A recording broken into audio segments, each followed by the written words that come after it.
Chief Minister na state ki Leiriba Sakti Pumnamak Sijinnaduna nupa thokna Irang Asi Thengnarabadi Meeyamsu mahak ki Matung Ingani haina taragi Cheishu ki Chairperson Khaidem Mani na phongdorakli wafam ase taragi Cheishu ki oiba apunba mifam ama ngarang pangthoklaba matung Manipur gi Irang loisinnabagi matangda warep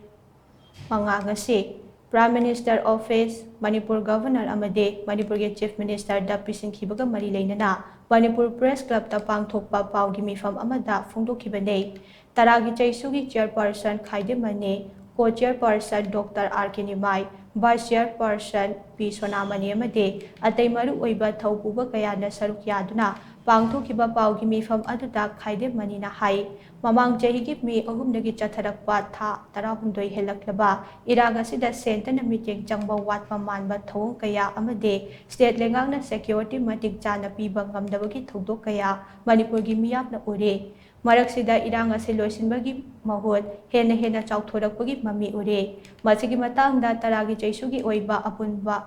mifam ama pangthoklaba matung ase India gi Prime Minister da Irang Asi gi warusin pubiraknaba aiba cherol ase thabani haina mahakna phongdokhe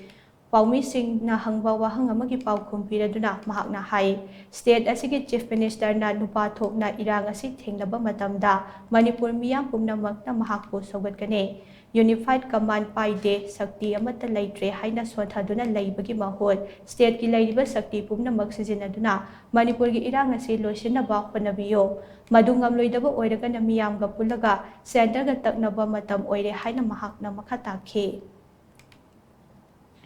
Sana vote haida haido aduga ai yana hananaba mitega ukiga unchinnadaba se thajanadaba se thaja halaga loire kari doraga thaja handorimno kukine yadaba je mitei chiminster na haire moina chiminster di mitei haibedi leitaban adigi kuki punamana mitei yadaba natte mitei punamana kuki yadaba natte adordi somdana Meitei mako Leiriba bire lo tokpa asomdana kuki na aduda tokpa adu toge yana wain togduribro su oigedra oiroidra asine chingba mayamam le adune state government sonman gare sonmandana state government na dum sondana legeda bordi ai sarkar ni ga ai chilnaw na oibali yam phayeba thabuk tu tawroida bordi pedoduni sum kanchendana leida surpudi Center da Tanajarasi, Center akan mato Puna re pare, China re pare, Center da Tojaraseba, adu the Moishu, Mele Yankechu Torak and Matin Pang. Not that the Pam Machum only be said, Chumi Bra, you.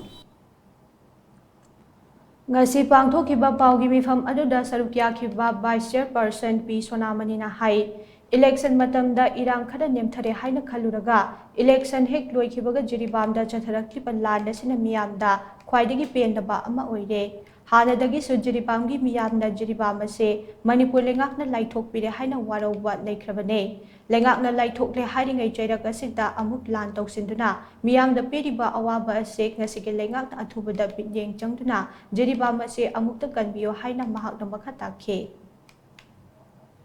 Jiri habis mayam gini ke doge. Jiri habis Manipur murung delay bani. Aku ye kuai teki maru oiba. Nongani numita ba cheng chal thau thom semen nongan porka dorji jiri.